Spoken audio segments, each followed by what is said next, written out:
अस्सलाम वालेकुम दोस्तों, मैं हूं असलम आलम और आप देख रहे हैं गल्फ़ एक्सपर्ट। दोस्तों, आज 18 जून है और आज से कतर में लॉकडाउन हटाने का दूसरा फेज़ शुरू हो गया है। इसके ऊपर मैं डिटेल से कल वीडियो अपलोड कर चुका हूं।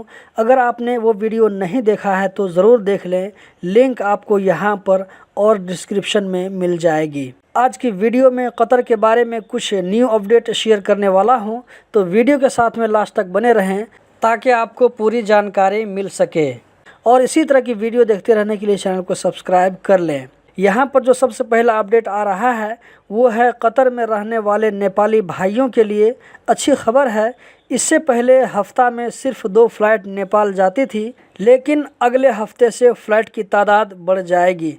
अब हर हफ्ता Qatar, Saudi, Dubai, Malaysia total 7 country से 2000 लोग सफ़र कर सकेंगे। और नेपाल सरकार की तरफ से कहा गया है कि जो लोग क्वारंटीन का खर्चा नहीं उठा सकते उनको सरकार की तरफ से क्वारंटीन के लिए सहयोग मिलेगी। टोटल 15 दिन क्वारंटीन में से 10 दिन होटल क्वारंटीन का पैसा सरकार की तरफ से दिया जाएगा। दोस्तों, मैं अपने नए चैनल HA मीडिया पर आज ही एक नई वीडियो अपलोड किया हूं। बड़ी अच्छी कहानी है, जाकर ज़रूर देखें। अगर पसंद आए तो हमारा हौसला बढ़ाएं। लिंक आपको वीडियो के डिस्क्रिप्शन में मिल जाएगी।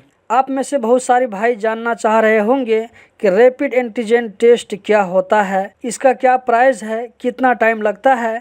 आज से जो लॉकडाउन हटाने का सेकेंड फेज़ शुरू हुआ है उसमें कहा गया है कि ऐसे तमाम वर्कर और एम्प्लॉइज़ जो सरकारी या प्राइवेट सेक्टर में काम करते हैं और उन्हें वैक्सीन नहीं लगा है तो उन्हें हर हफ्ते कोरोना का रैपिड एंटीजन टेस्ट करवाना होगा। दोस्तों, ये एक सिंपल टेस्ट है जो कि नाक से स्वाब लिया जाता है और 15 मिनट के अंदर अंदर इसका रिज़ल्ट मिल जाएगा। इसका चार्ज सिर्फ 50 रियाल है। आप किसी भी प्राइवेट हॉस्पिटल में जाकर करवा सकते हैं। दोस्तों, आप स्क्रीन पर एक वीडियो देख रहे होंगे।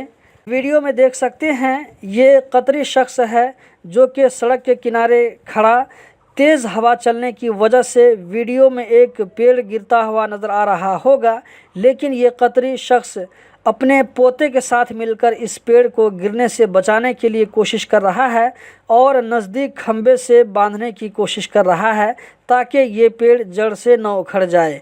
किसी ने वीडियो बनाकर अपलोड कर दिया, अब ये रातों रात फेमस हो गया। दोस्तों, ये है सोशल मीडिया का कमाल। इस शख्स की हर तरफ वाहवाही हो रही है। लेबर मिनिस्ट्री की तरफ से कहा गया है कि हिलाल और रैयान की सरकारी सर्विस सेंटर का वर्किंग टाइम इस तरह होगा। संडे 20 जून से ये रूल लागू होगा। दोपहर 2 बजे से लेकर के शाम 6 बजे तक इसका टाइमिंग होगा। मतलब सुबह के टाइम में आप इसमें से काम नहीं करवा सकते हैं। कतर में 17 जून को पिछले 24 घंटों में 127 कोरोना के नए केस रजिस्टर्ड हुए, 92 लोकल लोगों में, जबकि 35 बाहर से ट्रैवल करके आने वालों में। इसी तरह पिछले 24 घंटों में 208 लोग इससे रिकवर होकर अपने घरों को गए।